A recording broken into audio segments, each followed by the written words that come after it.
I just got back from a trip to Ohio to see my parents. It's really, really good to be back. But I didn't get to stand up here and tell everybody thank you for everything that you did for the ladies' retreat. It was just such a fabulous retreat, and it was fabulous so much because of all of you and all of the effort that came together. And I just want to thank you all so much. I want you to turn with me to John chapter 13. And we're going to start in verse 1, and we're going to read about Jesus washing his disciples' feet. Now before the feast of the Passover, when Jesus knew that his hour had come to depart out of this world to the Father, having loved his own who were in the world, he loved them to the end. During the supper, when the devil had already put into the heart of Judas Iscariot, Simon's son, to betray him, Jesus, knowing that the Father had given all things into his hands, and that he had come from God and was going back to God, rose from supper. He laid aside his outer garments, and taking a towel, tied it around his waist. Then he poured water into a basin and began to wash the disciples' feet, and to wipe them with the towel that was wrapped around him. He came to Simon Peter, who said to him, "Lord, do you wash my feet?" Jesus answered him, "What I am doing you do not understand now, but afterward you will understand." And Peter said to him, "You shall never wash my feet." And Jesus answered him, "If I do not wash you, then you have no share with me." Simon Peter said to him, "Lord, not my feet, but also my hands and my head."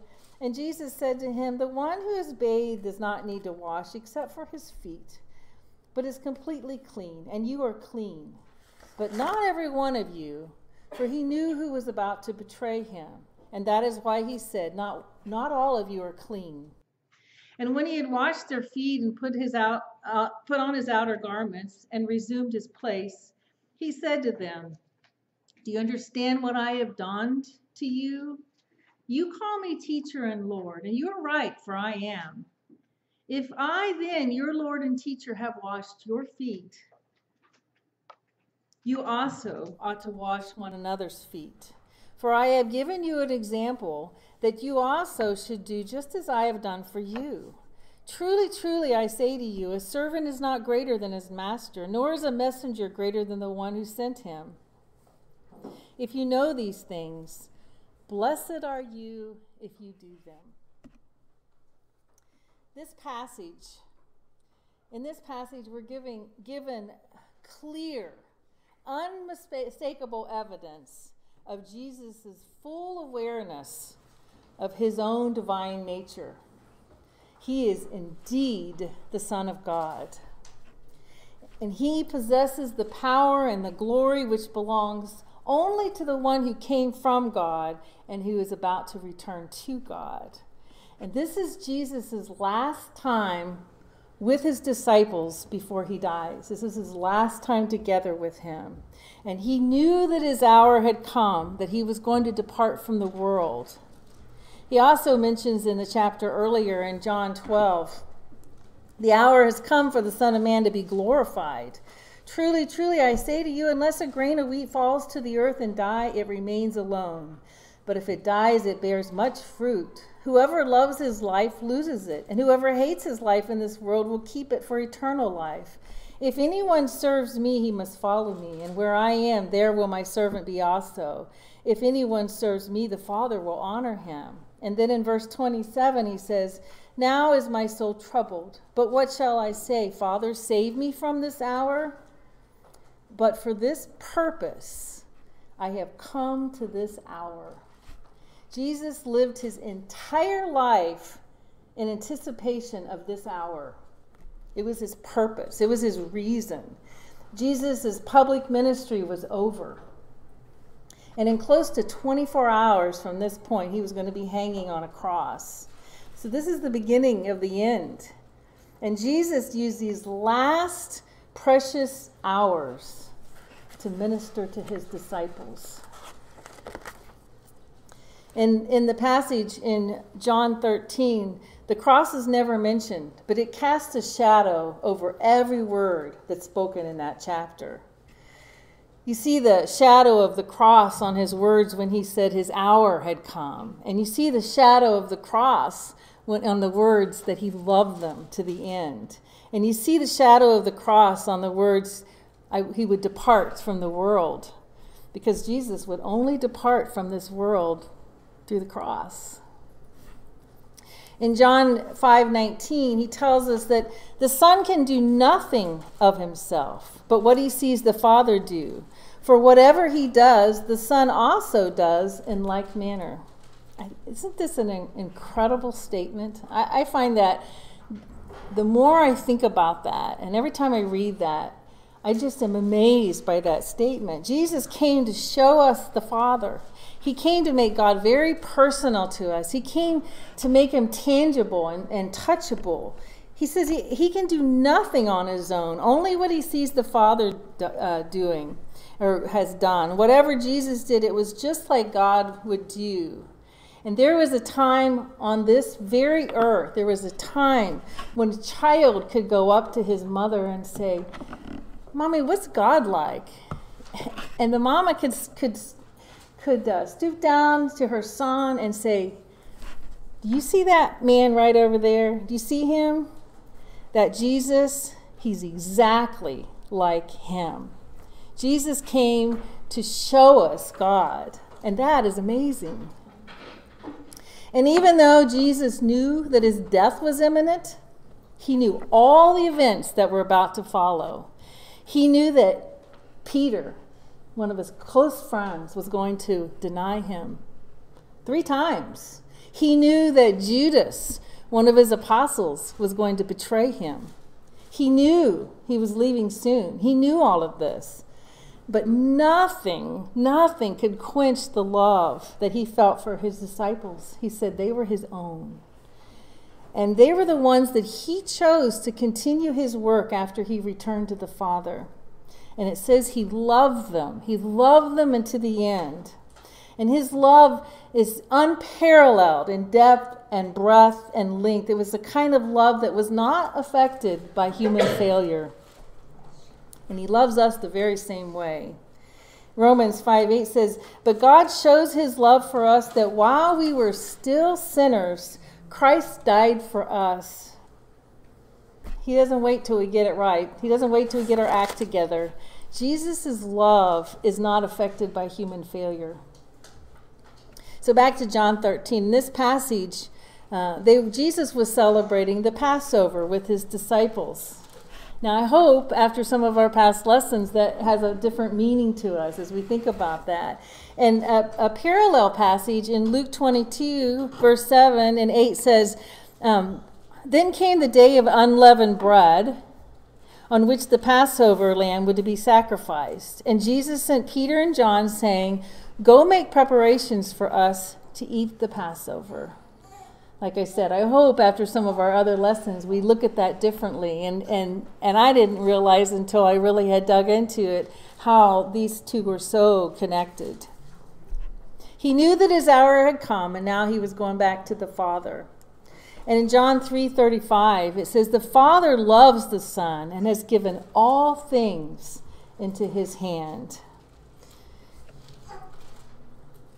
It's important that Jesus knew this. It's important that Jesus knew that God had given him all things into his hand because of this hour. Jesus was getting ready to face agony. He was getting ready to face the terror of standing in the place of guilty sinners before a righteous wrath of God.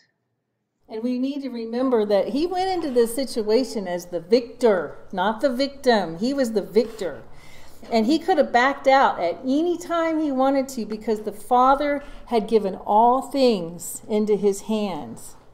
And it's important that we know this because of the circumstance. Jesus was about to lower himself, literally stooping to humble service for his disciples. And this service was not out of weakness. He does it from a position of all authority. And the Father had given all things unto his hand. And he didn't only know his authority, he knew his identity. He knew who he had come from, and he knew where he was going. He was going back to the Father. He was going back to God. So what does Jesus do the very last time he's with his disciples? He rises in order to stoop. He literally stoops. He rises from supper. He lays aside his outer garments, and taking a towel, tied it around his waist, he poured water into a basin and began to wash his disciples' feet and wipe them with the towel that was wrapped around him. And this moment of deep meaning, this last time together before his death, Jesus did something that must have seemed absolutely crazy to them. They must have thought, this is crazy. He began to do the job of the lowest servant of the household. Remember, they still think of him as king, and they're looking at him. And he began to wash his disciples' feet. At this very critical moment, at this evening before the torture of the cross, Jesus doesn't think of himself. He thinks about his disciples, the ones that he loves, the one that he truly loves to the end. And after all, if you think about it, over time, they hadn't treated him very well. And they're going to treat him worse before this is all over, because they're going to forsake him completely. Yet he loved them. Jesus completely gave of himself when he washed their feet. It was customary for the lowest servant to come in and wash the feet of their guests when they came in, especially in some kind of a formal meal like this. And what we need to realize is that their feet weren't hidden under some tablecloth. They weren't sitting around a table with their feet hidden under a tablecloth. Their table was very low to the ground. I mean, picture in your mind like a big coffee table. They're low to the ground. And they would lean on pillows. They would recline as they ate. And their feet were very present in this scene. Their feet were very there. And their sandaled feet were dirty, and they were dusty, and they were filthy.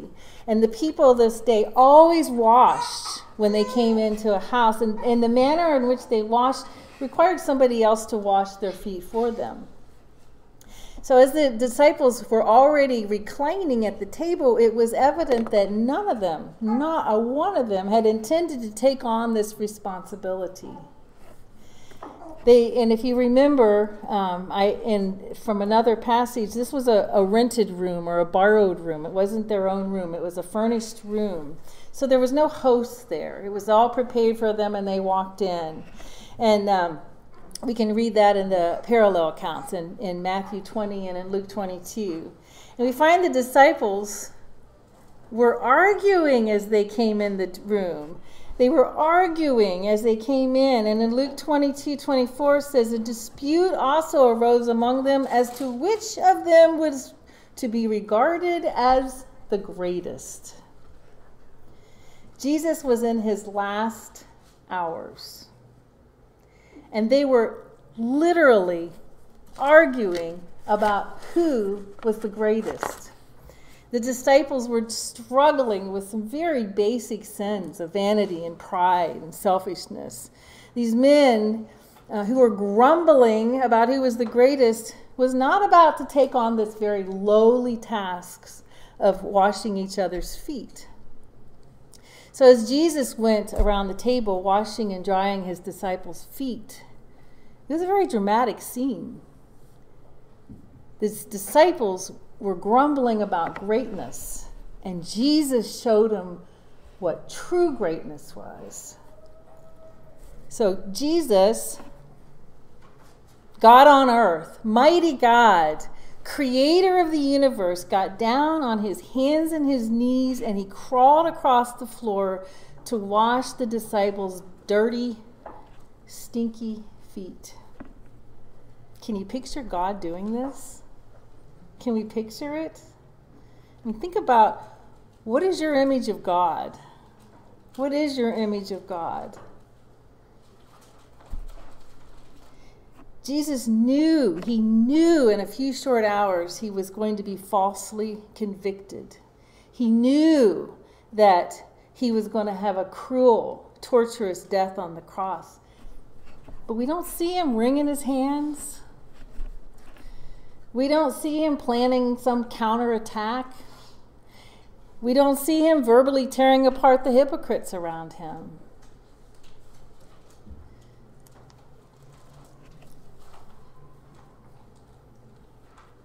He was crawling across the floor washing dirty feet. If you knew that you only had a few hours left on this earth and you were going to be tortured in a few hours, what would you be doing? Would you be serving your accuser?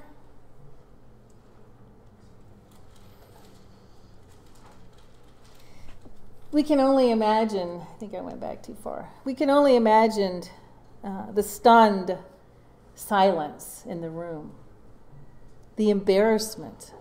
I'm sure they're embarrassed. The astonishment. But good old Peter, don't we just love Peter? He watched Jesus crawl around from person to person. Lord, are you going to wash my feet? While the other sat in shamed silence. He just couldn't handle it.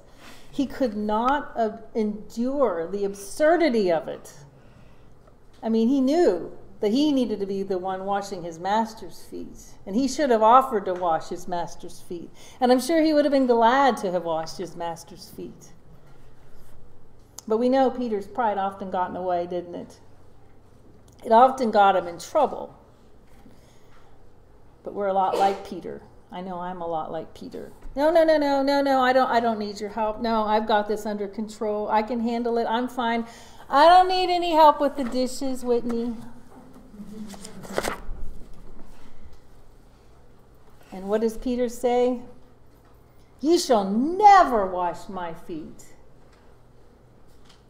Can you imagine the audacity that Peter had to challenge Jesus right to his face?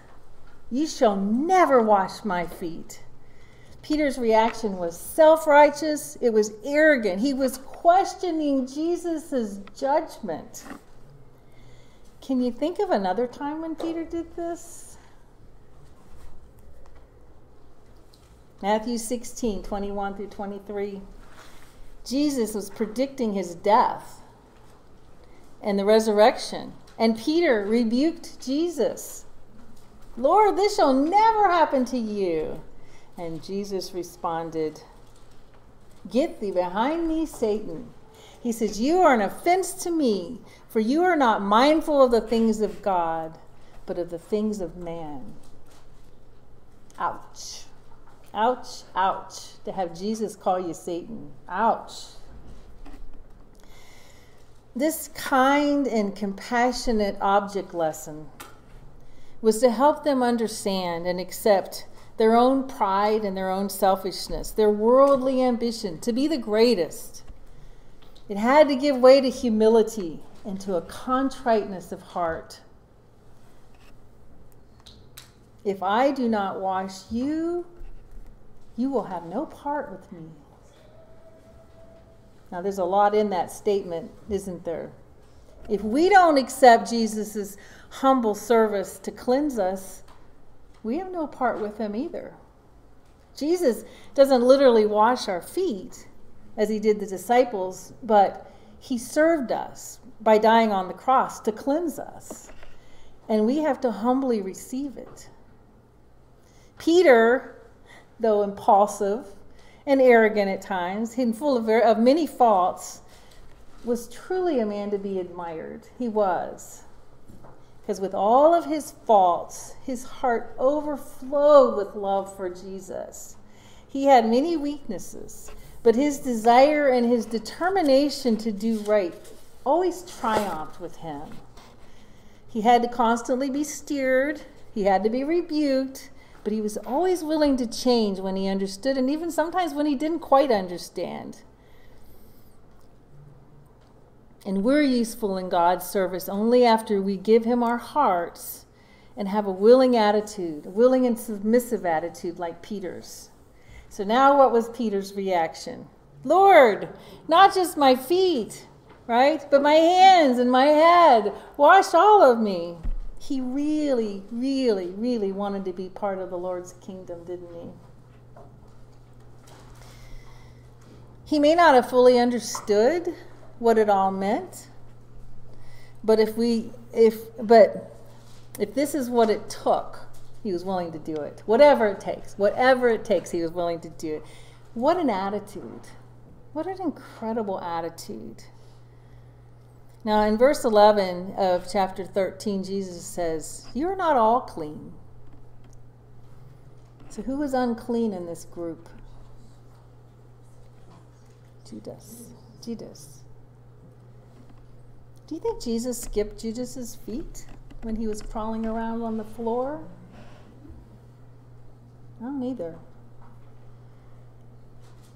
That would be very hard to do. I know it would be hard to do. Jesus said in verse 12, "Do you know what I've done? You call me teacher and Lord, and you say, well, for so I am. If then your Lord and teacher has washed your feet, you ought to wash one another's feet. For I have given you an example, that you should do as I have done to you. Most assuredly, I say to you, a servant is not greater than his master, nor is he who sent greater than the one who sent him. If you know these things, blessed are you if you do them." Peter is silenced, and the Lord finishes washing his disciples' feet. And then he returns to the table and he looks at them and says, "Do you know the significance of what I've done? Do you understand?" Jesus is teaching them. I'm going to ask you, what do you think he's teaching them? Go ahead. Humility. Servanthood. Anything else? Huh? Compassion. Love.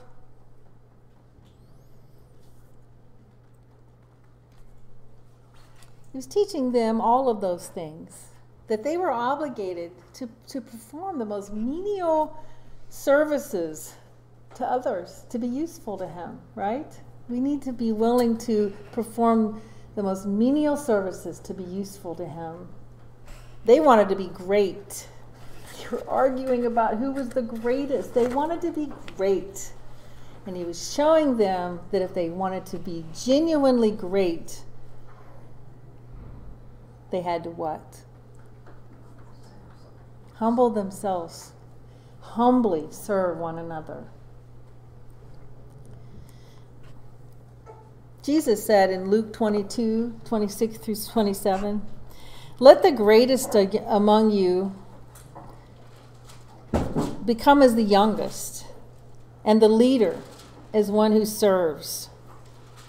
For who is greater, the one who reclines at the table or the one who serves? Is it not the one who reclines at the table? But I am among you as one who serves." He's letting his disciples know that instead of seeking these prestigious positions, they should follow their Lord's example and serve one another. Serve one another in menial tasks. And the rebuke was a powerful one. So what are we to learn from this?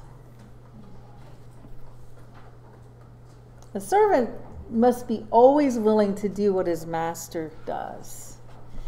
And just like our lessons from the ladies' retreat, I just could not, as I was going through this lesson, I could not help but keep thinking about the ladies' retreat and hospitality and what hospitality truly means. Like we talked about, it's way more than setting a nice table, isn't it? Hospitality is doing to the least of them. See, Jesus says, when you've done to the least of them, you've done it for me. And we need to not forget whom we're to serve. Because Jesus washed Judas's feet. And it's hard. It's hard to serve our enemies. To serve our enemies. This is love that we can only begin to comprehend. I know I struggle with it. I know I struggle with it. How do we follow this example? Anybody have any thoughts? How do we follow this example? What do we do? How do we do this? One of the things I do that I struggle with it too is there's a song that says, "Make me a servant." Make me a I servant. try to sing it in my head and just try to be a servant and just keep reminding myself. Make me a servant, Lord. That's good. And we, to sing it and have it really resonate in our hearts. Penny. Our actions are determined by what we do for God, not for whoever. So it's not a revenge, it's not a payback, it's not anything. Anything that we're asked to do, we're doing it for God. Yes. Yes. And that makes it easier. That's good. Tafina? It makes it easier because he loved us first, so we can understand what love is, and knowing that we can be a servant because he saved us. Yes. If we can just keep those things in the forefront of our mind when we're angry or frustrated or hurt by something somebody has said to us, if we just keep those things in our mind, it's hard. Melinda? Sometimes it's the phase we are in our life in different situations. When we have babies and we're stuck at home and we're struggling with, all I do is change diapers and clean up messes all the time. That's a different. We're all in different areas and going through different things. So what our service looks like might be different. Yes, yes. And I'm repeating just so because they may not hear you, but just to remember that where we are in our life, one service may not look like the other service. You may have babies at home, or it just depends on where you're at in our service. We can't compare ourselves to other people in our service. Yes. What else? Any other thoughts? Yes, Penny. Well, I just read, I hate to quote somebody outside of the Bible, but I just read in the news with Warren Buffett, a quote from him. It was talking about our emotion, and we as women, a lot of times our emotions are so involved in our feelings, in the way we act. And he said, and his point was not to let other people control you. Who controls us? If we let words and feelings and emotions control us instead of Jesus, and it's much more difficult. Yes, yes. We need to remember to not let others control us, but let Jesus be the one that controls us. Very good. Any other thoughts? Yes. It's a blessing, and sometimes I have to keep reminding myself it's a blessing. And generally, once you've done that, you get more out of it. And as much, at least, sometimes more than what you're giving. Yes, and that's always true. That's always true. Yeah, we get more out of it many times than the people we're serving. What do you think about serving your enemies? Yeah, I don't know if you can conjure up in your mind somebody who's hurt you deeply. We all have people in our minds maybe we don't like to think about. Somebody who's hurt us deeply, and maybe somebody that we hold out at arm's length, or maybe somebody that we avoid, or just, okay, I don't even want to think about that because it's just too hard to conjure up. Think about serving that person. That's hard. That's really hard. Because our immediate reaction is defense and sometimes revenge and all sorts of things. But our immediate reaction and our immediate response is not usually, oh, what can I do nice for this person, right? Because we want them to hurt. Somebody who's hurt us, usually we want them to hurt. Any other thoughts? Carol, today people talk a lot about karma, and the Bible doesn't teach that. No. That's true. The Bible does not say anything about karma. Or Carmen, right?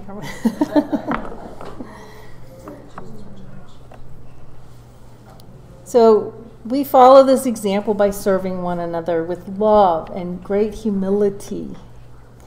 Being a servant pleases God, and it fulfills our calling. It's our calling as a Christian. It's our calling to serve. It's our calling.